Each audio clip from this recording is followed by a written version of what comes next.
And now, from beyond our dimension, this is the JeffMara podcast. Here's Jeff. My guests are Mark Reeder, author of educational videos and documentaries, and Ron Meyer, longtime filmmaker and paranormal experiencer, including OBEs, cryptic sightings, and interactions with non-human intelligences. Together, they are here today to talk about the Bigfoot ET connection and more. Guys, thank you for joining me today and welcome. Thanks for having us on. Here, yeah. Well, how did you guys start working together? Because I think it's been 30 years, right? A little longer than that. I love to tell the story about how Ron and I met. We were training in a martial art called Aikido, and I had just moved to Boulder. We were training with Hiroshi Ikeda sensei. Ron was this sort of large, menacing figure in the class, and nobody wanted to work with him. And I thought, well, what the hell? I'll work with Ron. So for a couple of months, we just kind of beat on each other, and we became friends afterwards. And then from there on, we would occasionally and talk once again together. And then Ron hired me to work for his company, Center Communications, as a researcher and writer of educational videos, and help him with documentaries. You care to add to that, Ron? Well, yeah. I was kind of the enforcer of our sensei. You know, if people came in and said, you know, I'm superior than your teacher, he would send me to test them out. And I also trained with Peter Ralston, who does effortless power, which has led many people into a space where everything I'll give you an example. The one I was doing a series on the First Amendment, and our host for that series was a professor at Vanderbilt University, and he was also a judge on boxing matches. Those people that say, you know, here's a card, and his feeling was he always asked people to hit him for some reason to see who was the hardest puncher.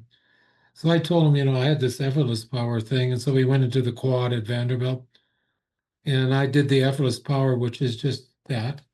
I don't do anything. I'm in the flow space. He went flying across and said that was the most powerful punch he ever felt. So that's how I became the enforcer. Now I'm just an old fart. How did you guys start getting into Bigfoot and UFOs and stuff? By accident. I was hired to do a series called Chasing Bigfoot by a very large company that did edutainment. And it was a 5-part series. And mainly because my daughter wanted to do it, because she was interested in this. And she was working for me at the time, so I did. And two things occurred to me as I was doing this. One, I talked to a lot of people who had experiences, and I became convinced they weren't lying. You could see the bodies, how their bodies were when they relived what they experienced. These sightings are often traumatic or exciting. It's the whole spectrum of responses when something like a hairy human shows up in front of you for a few minutes and then all of a sudden dissolves out of existence in some way you can't explain. So I said, well, yeah, they're not lying. And it wasn't until I did interviewed a person who's going to take me on the Bigfoot search. I don't like hunt because I don't think I want to hunt these things. And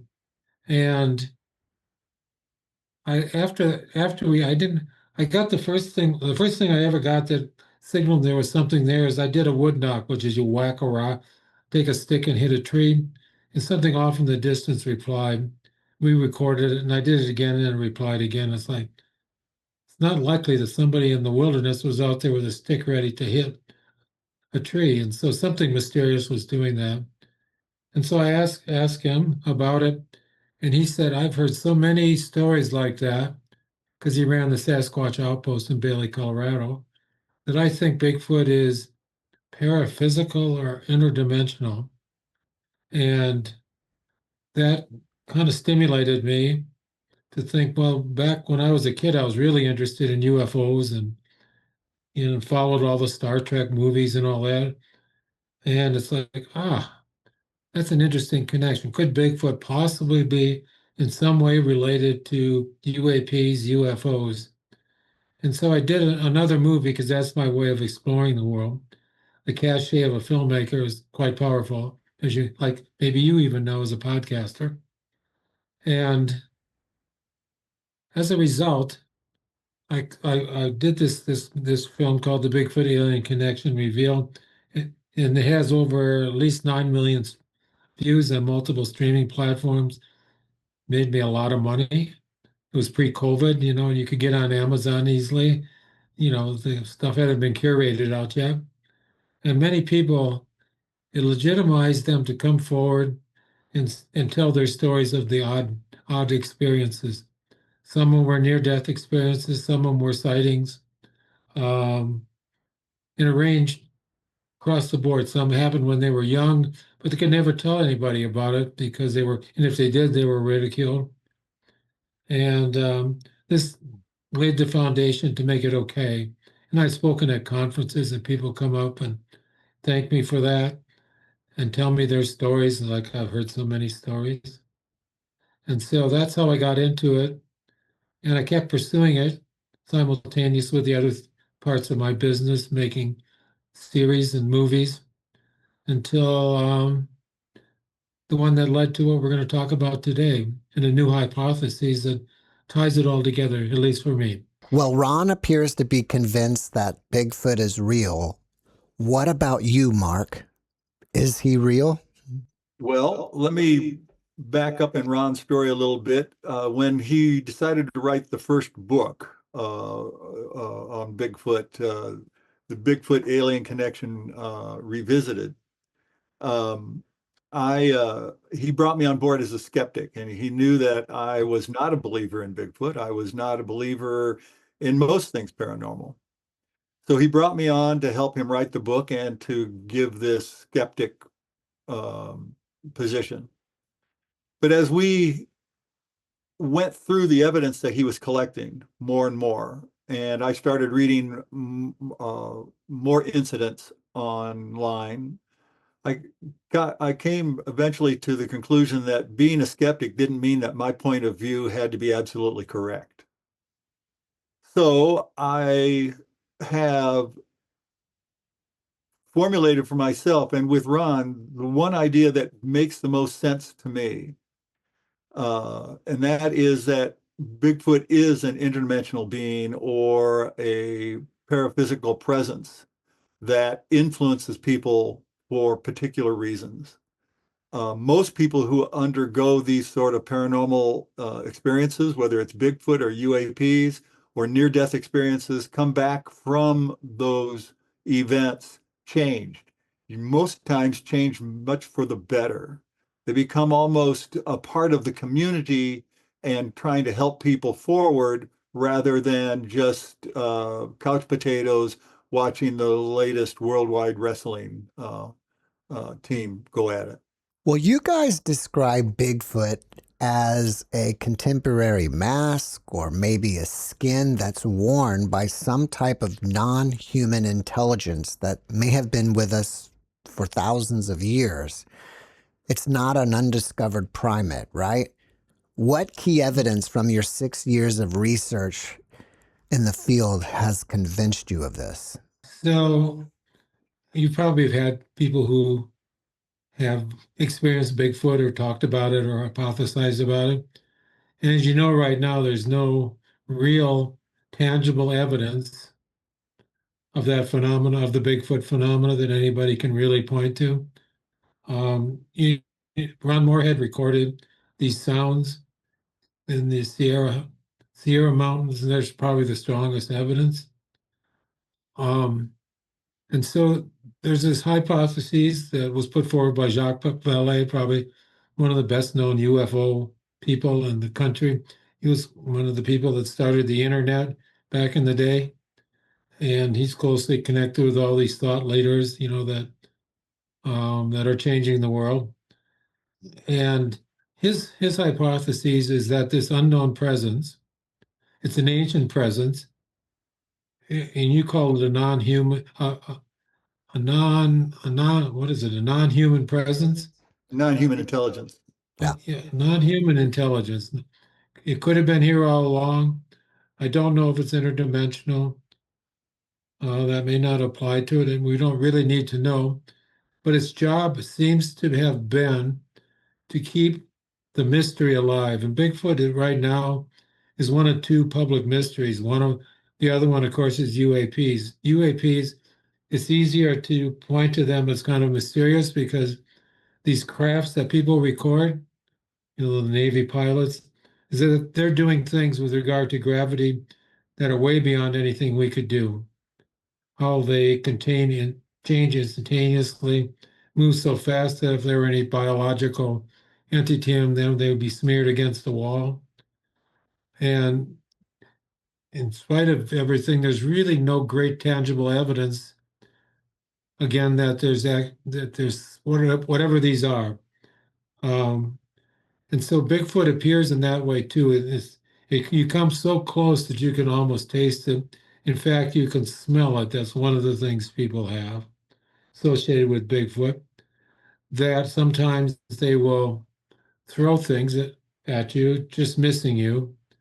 And my one experience that really, after like 7 or 8 years of trying to figure out what was the nature of Bigfoot, I was in Oklahoma, sitting around a fire pit, and we did this ancient chant called A-I-O-U, which is the vowels that form all language.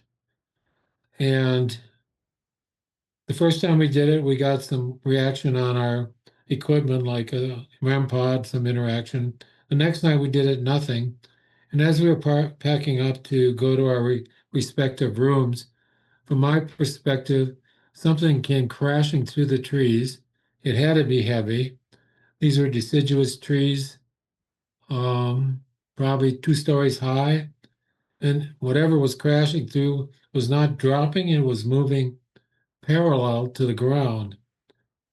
From the perspective of a couple other people who had already round the corner and were going to the car, they heard it too, but they also heard it crash down and thump with a huge thump shaking the ground in front of them, missing them by just about 5 or 6 feet. The cameraman had gone in a totally different direction. He didn't hear any of the crashing through the trees, but he felt the thump. And for me, that was just beyond comprehension. What could possibly do that? So that was another example of Bigfoot, perhaps, or a UAP, both masquerading in some form or another, that made me want to go on and say, what in the heck is this? So the other evidence that you find with Bigfoot, of course, are the footprints that show up, 5, 6, 7, 8 of them. They come from nowhere, go no other where. I've documented that in the movies I've done. Other people feel a presence that they interpret as Bigfoot, sometimes even families, but again, no tangible evidence. Um, and so in every case, whatever happens, even when people have these experiences and they disappear, as I described earlier, it's more mysterious and makes us ask more questions. And for me, it made me decide to do this experiment to see if I could get it to interact with us, whatever that presence is. Some people out there believe that the UFOs are nuts and bolts crafts. And some people believe that they're some kind of being, whether it's a demon or some other entity that's been with us forever. And I believe you guys are saying that perhaps this entity will sometimes reveal itself to us as Bigfoot, but only a little bit. I don't know why it won't engage with us completely. The whole point, Well, actually, the whole point is to keep the mystery alive. That's the theory. Why the mystery then? well, let's back up just a second, Jeff. You made the statement that it doesn't engage with us, and that actually isn't true. The number of people who have Bigfoot encounters is not in the tens or hundreds, it's in the thousands and tens of thousands. And if you extrapolate those encounters into a sort of population of Bigfoot, you'd see that there's got to be just in North America, there would have to be a population of around 4,000, maybe as much as 40,000 of these so-called creatures running through our forests. But from a modern perspective, our cell phone cameras, recording equipment doesn't ever, none of these ever pick up a clear, established picture of a Bigfoot. So to your question about whether it's a creature or an interdimensional being, the evidence of it being an interdimensional being that appears and interacts with humans for a finite amount of time and then disappears again is overwhelming. There's no fossil record for a Bigfoot. There's no contemporary bones, no contemporary remains of any kind that somebody can point to and say, "Aha, this is Bigfoot." And historically, whether you're living in the 19th century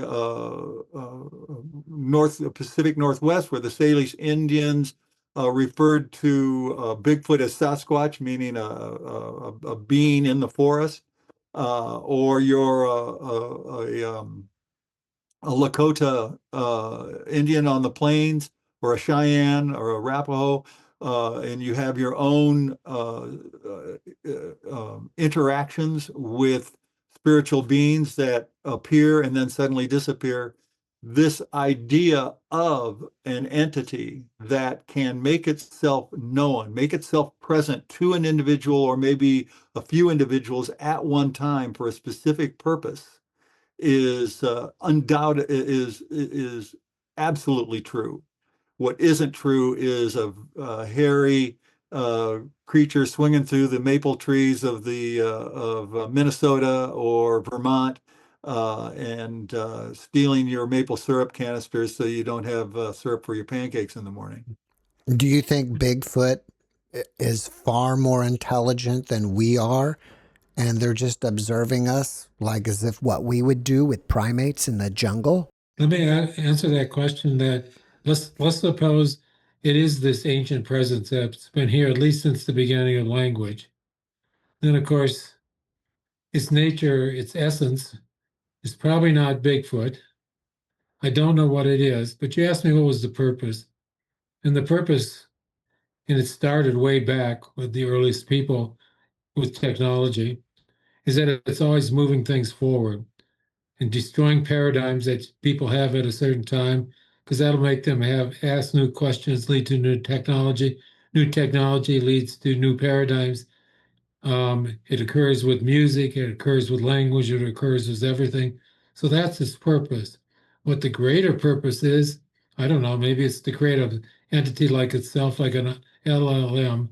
So no, I don't think its nature itself is Bigfoot, or is not a UAP, or it's not an angel. These things that are mysterious and don't fit the pattern. When things don't fit the pattern, people have always asked, what's that about? And when you ask what it's about, you begin to investigate, and maybe something shows up that says, no, we can't think about this way anymore. I mean, the classic example is before we had microscopes, we weren't sure why we died from all these darn diseases.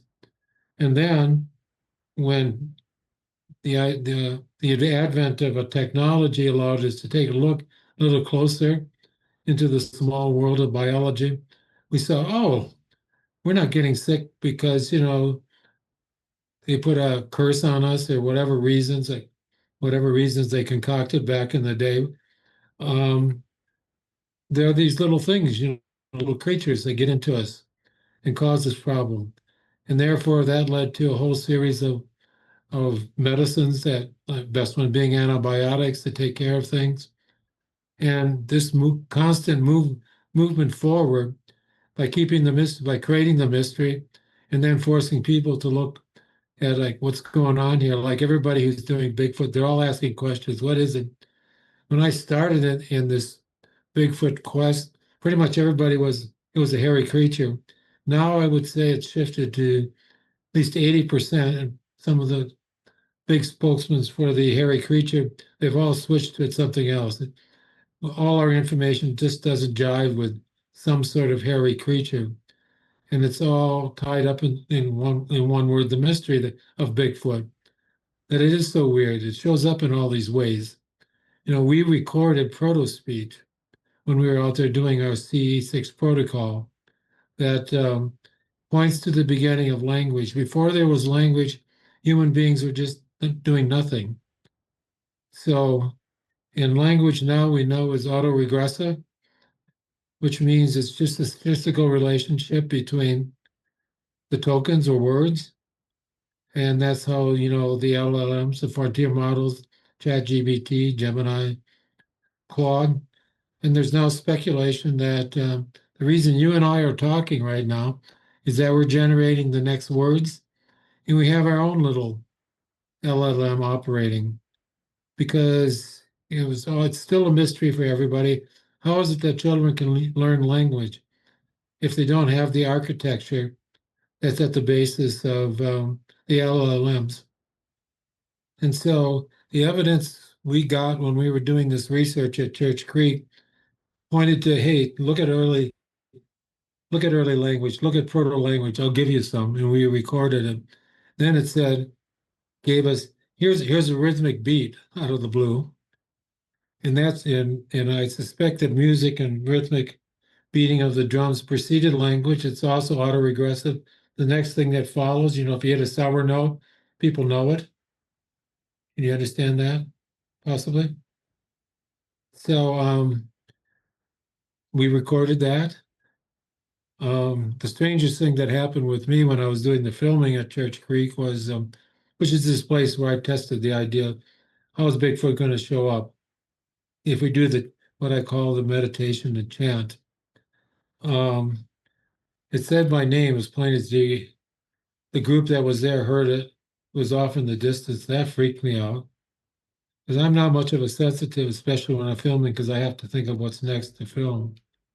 But that was extraordinary. And the people that heard the chatter, it's like, it's real. Mhm. And we recorded it. So not only did they hear it, but we got it out, recorded and multiple times. And then the strangest thing is that it reported back the syllables, the vowels, A, I, O, U, and we recorded that. Earlier, you spoke about a CE6 protocol. What is that, and how is that different from CE5? Well, they're both designed to initiate contact with a non-human intelligence, okay? I kind of stole it from, what's his name? I forget his name right now. Stephen Greer. Yeah, Stephen Greer. I don't know. Wasn't very original, huh? So what's the difference? I thought CE5 was humans initiating the contact. And we are too with the CE6 contact. Mm-hmm. It consists of a procedure where I do what would be called a simple mindfulness meditation. I could ask you or your audience to close your eyes for a moment and just concentrate on the sensations in your body. And you might have an itch or pain, or can feel the contact of your butt on the seat, that you're sitting on, or feel some temperature. And the one thing you notice about them is that they're fleeting. Everybody's listening to this probably have had thousands of pains. They're all gone. And in some sense, we're noticing the nature of reality. And then I go on and do the same thing with sounds. And there's most clearly that sounds, come and go, and we can't get rid of them, and we can't really bring them about. If we're just sitting there, you could beat a drum if you had one sitting there, but generally they just come and go. And then you can do the same thing with your thoughts. And this is the big one. This is all about meditation, is that you notice that your thoughts are the same nature as the sounds. They come and go. And if you pay enough attention to them, you can notice that you're not generating them either. They come out of nowhere and they go into nowhere. And further, we could say there's another way they're not you, because usually we're just tied up in them, because that's all we're just listening to our thoughts and we say that's us. Is that if they are auto-generated and it is another system like the like the uh, the language models, then most clearly it's not us in some way. That's something we can notice. And the more we notice them, the more freedom we have. And then, of course, we can go on to feelings or feeling tones. And then after each of these things, I initiate that people do in a group way, do the AIOU chant together 5 times. And that chant goes back to Egypt. I think we found records of it because it is the basis of all language, natural language, talking, spoken language. And then stuff happens and shows up. And it's unpredictable because that's its nature. But when did this at Church Creek, we got all these things that said, this is what this is what people usually associate with Bigfoot. We even got recorded subsonic pulses that we don't hear, but using technology, we can record them with sophisticated mics and play them, and they occurred randomly, and those affect the whole body, in either positive or negative ways. Out of all the Bigfoot reports that you've looked through, have you seen any of them that also include a UFO sighting shortly after or before? No, I mean, I've heard about them, but not directly myself, of course. I We was, um when we were doing the Church Creek thing, we got light phenomena that is unexplained, but I would not call it a UFO or a UAP. does that mean seeing orbs? Is that what you consider a light phenomena? That would certainly be the case. When we were at Bradshaw Ranch, what Bradshaw Ranch is? I know the name, but I don't know a lot about it. You know about Skinwalker Ranch? Right. It's the next most strange ranch site. It's very similar to Skinwalker Ranch. In fact, Brandon Fugel tried to buy it, but it belongs to us people of the U.S. government. And we did, an investigation there, and we captured orbs. We got Bigfoot, at least a still of it.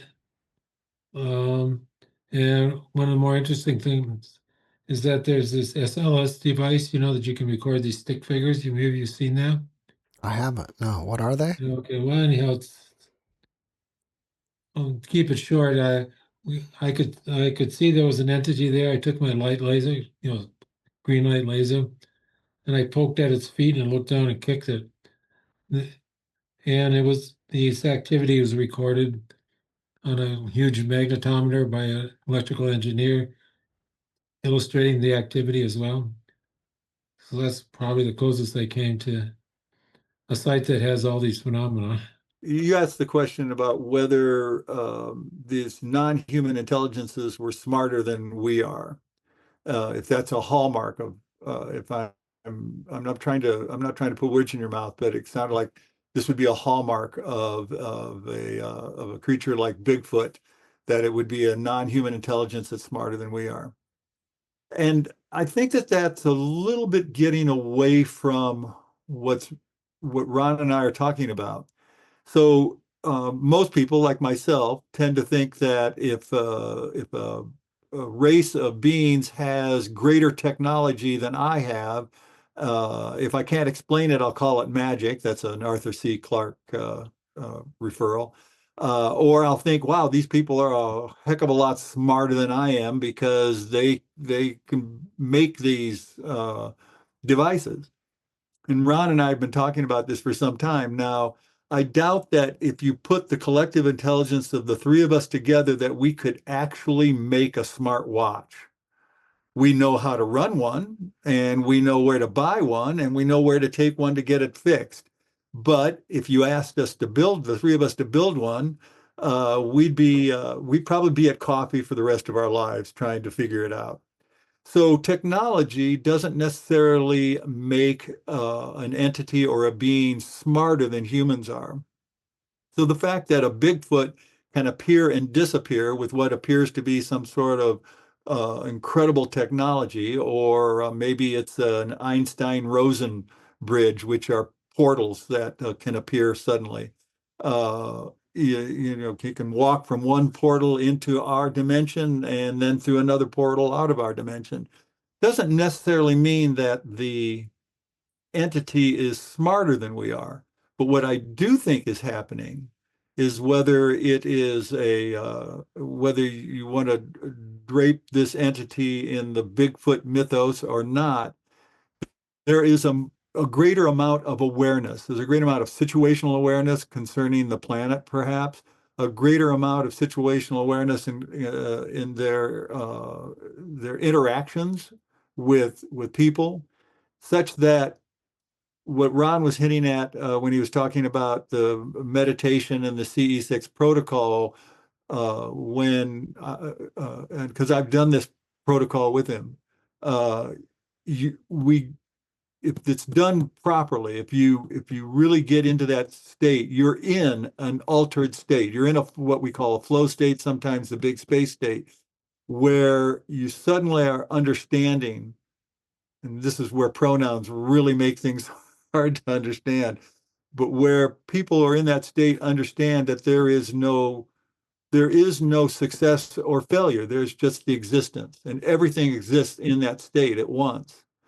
So if we look at a Bigfoot type entity, or an entity, a non-human intelligence that is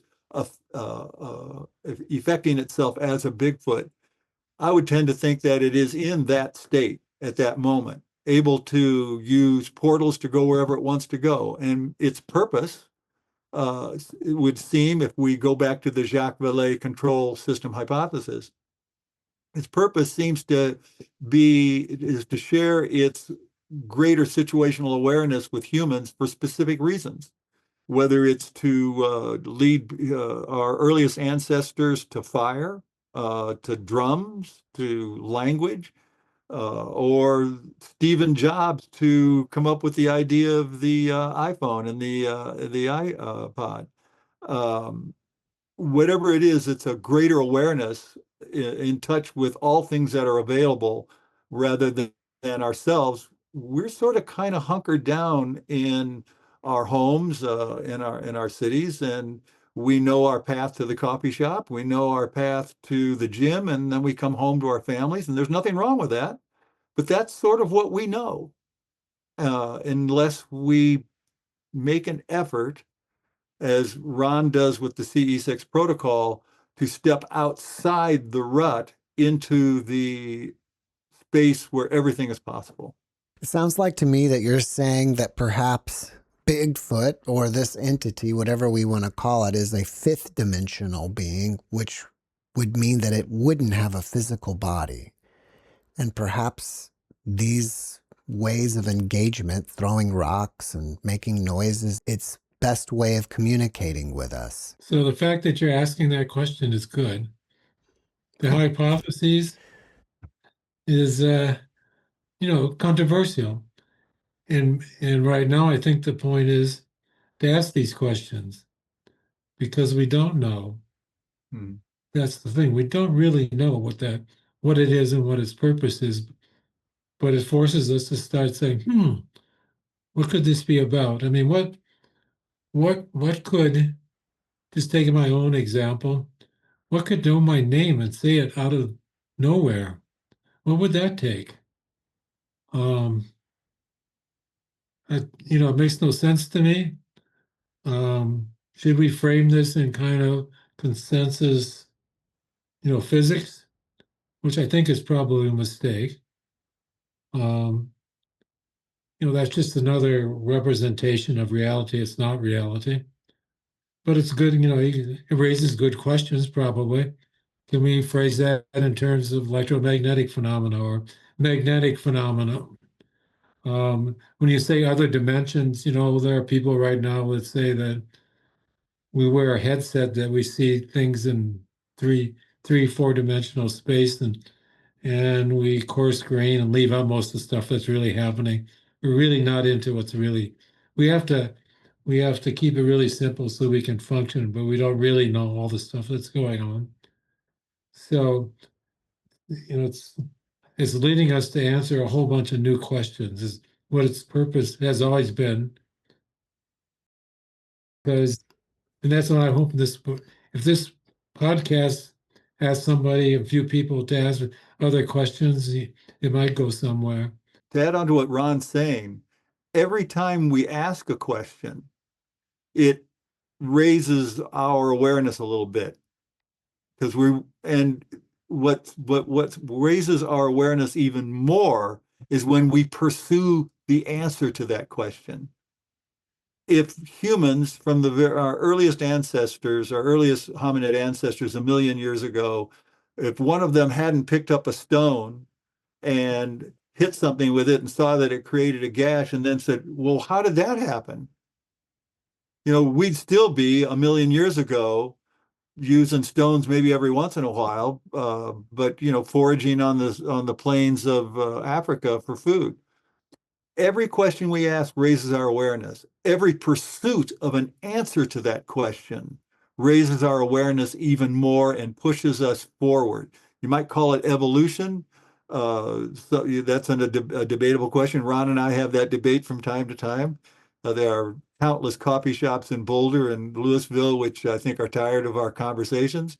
But the fact of the matter is, we pushing the boundaries by pursuing questions has brought humans from our earliest hominid ancestors 100,000, 200,000 years ago to the present, where we drive cars to the coffee shop instead of just walking down to the stream to get a slurp of water. I would assume that there are lots of reports of people out there seeing some type of creature, whether it's some hairy beast or whatever, which suggests to me that they have the capability of physically revealing themselves to us, which asks the question then, why don't they?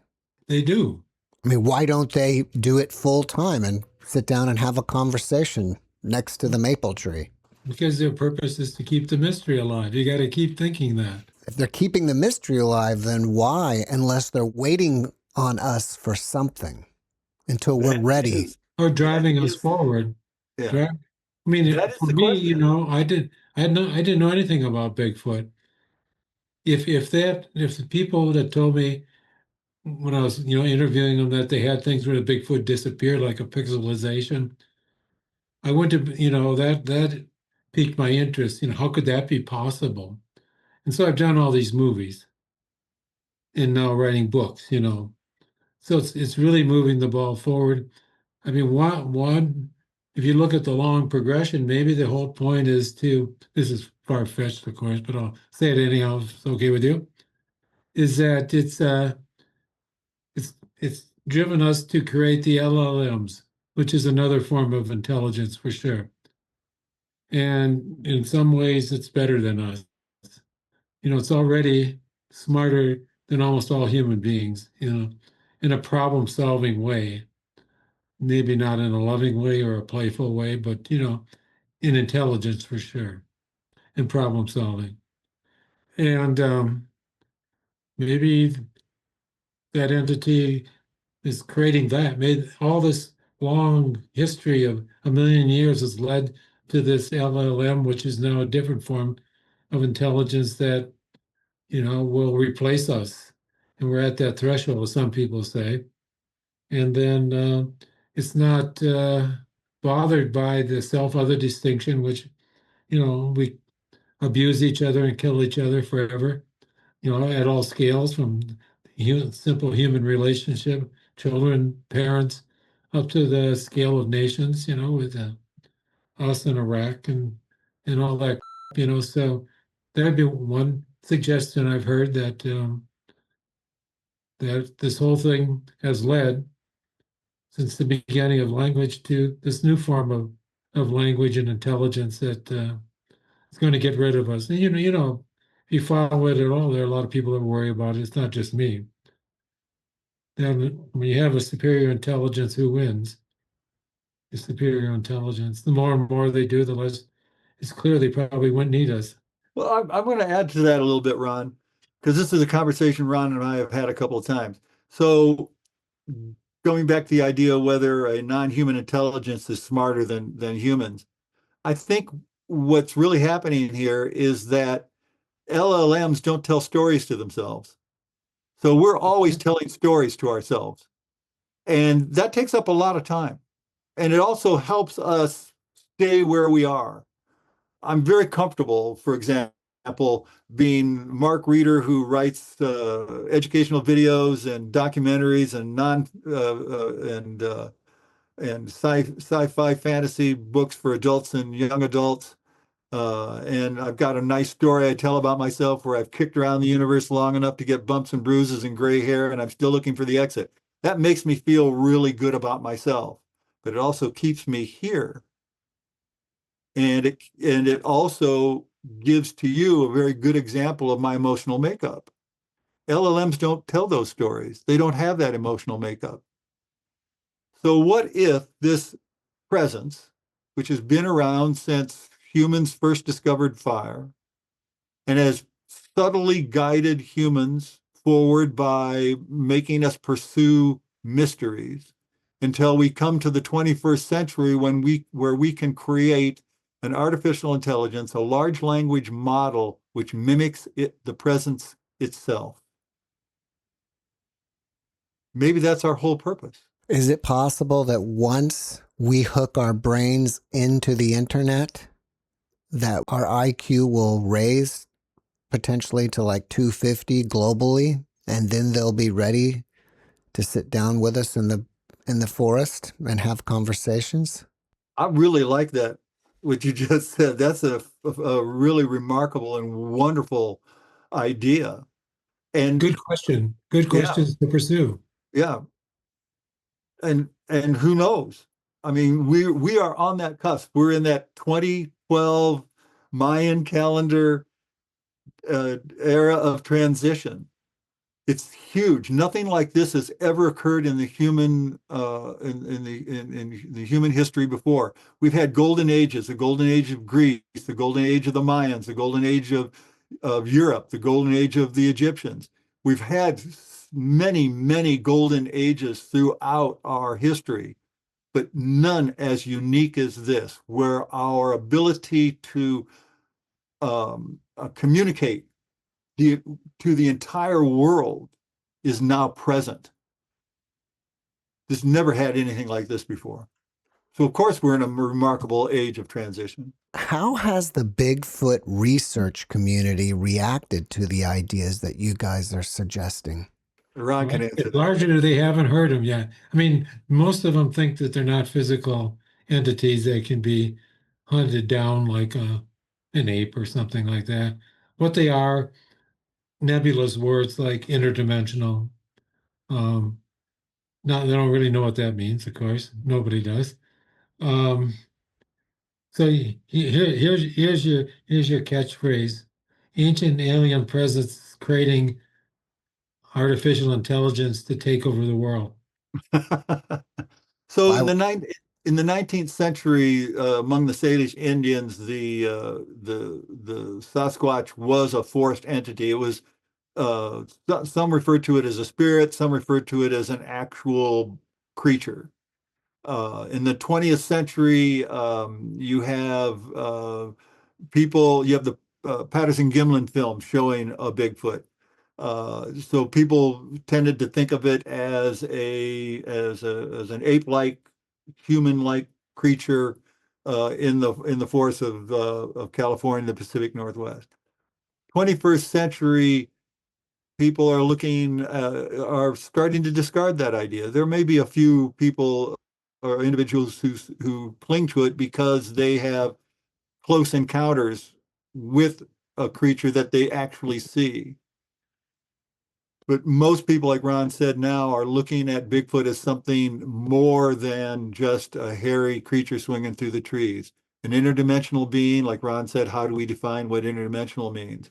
Uh, a non-human intelligence of some kind that is able to reveal itself either as a UAP or as a Bigfoot. Maybe it influences people who have near-death experiences. The thing about it is that the idea of what Bigfoot is and what it looks like has evolved in the last 100 years significantly. you guys are talking about Bigfoot influencing humans. but do you think it's possible that this being could actually somehow create thoughts in our minds? You mean the alien presence that's masquerading as Bigfoot? Let's put it that way. If you say that, if you say that, I would definitely say yes. All right. But back to your earlier question, so Jacques Vallée and his buddies, who put forth this hypothesis originally, and still are, mainly have at least publicly connected it to UAPs, and historically, where things in the sky, angels that people saw, that you can go to the Vatican, and there are a lot of examples. I guess a woman named Dana Pasulka wrote a whole book about how these phenomena in the sky have been with us all the time, but they have to take on different looks because of, nobody knew what a UAP was back in 14th century or something. So they say angels and stuff like that. It's a big part of literature. Mhm. And so so far, I think I'm the first one that has put the mask of Bigfoot on this ancient presence, as far as I know. So this is kind of groundbreaking. We telling you this right now. And as I said, this famous thought leader accepted it when I showed him the book and wrote a nice blurb for the book that we can use. Mhm. That indicates we're on the right track. And he knows all these thought layers. So what was your question again? Well, I was going to add to what you said, Ron. The ancient presence would take on whatever form the gestalt, the zeitgeist would have at that time. If it's like St. Francis of Assisi gets visited by an angel in the 15th century. He's not going to be visited by little green men coming out of a flying saucer because that's not part of his existence.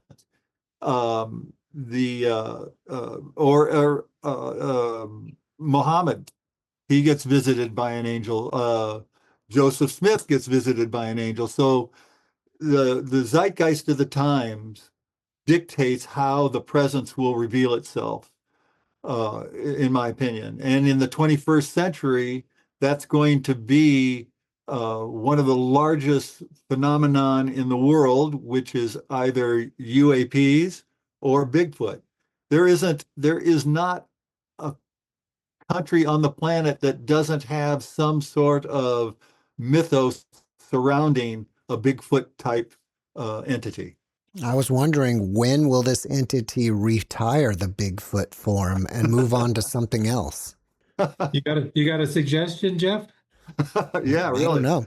I wonder if Bigfoot itself will ever be able to access the LLMs and we will communicate with it through ChatGPT or whatever else we decide to use. That's a fabulous idea. I mean, what a good question.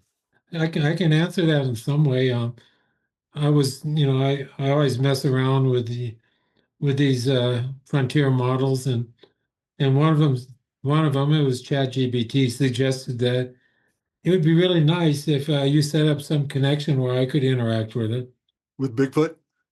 with the phenomena that it shows up when we do the CE6 protocol. It wants to do that, and it said, "Here's the way you can do it." I mean, it was pretty technological, but it actually did ask to do that. That would be fascinating if you could hook the sound data, the visual data into the computer where the LLM could, observe it and react to it. You wanted That to. could be the next step. That could be the next step. Maybe that's the next step we need to take. The technology is beyond me, and I'd have to hire somebody to do it. Well, the book that you guys are referring to is called The High Strangeness of Bigfoot, right? Yes. And you also have a film that accompanies it? Yeah, they'll come out around the same time, right at the beginning of April. But you can pre-order. Can I hold up my QR code? Of course, you can. You can pull it up a little bit. Lift it up just a little bit, Ron. You're out of the frame. Okay, now you got to hold it still for a few seconds for your camera to sharpen it. Maybe that'll get it. Where will the film be shown? Well, with these things these days, you never know for sure, but certainly YouTube. On YouTube? But the other streaming platforms, Amazon, Pluto, Tubi, Tubi's really good right now for this kind of product if you can get on there. But nothing's guaranteed. It's not like the good old days.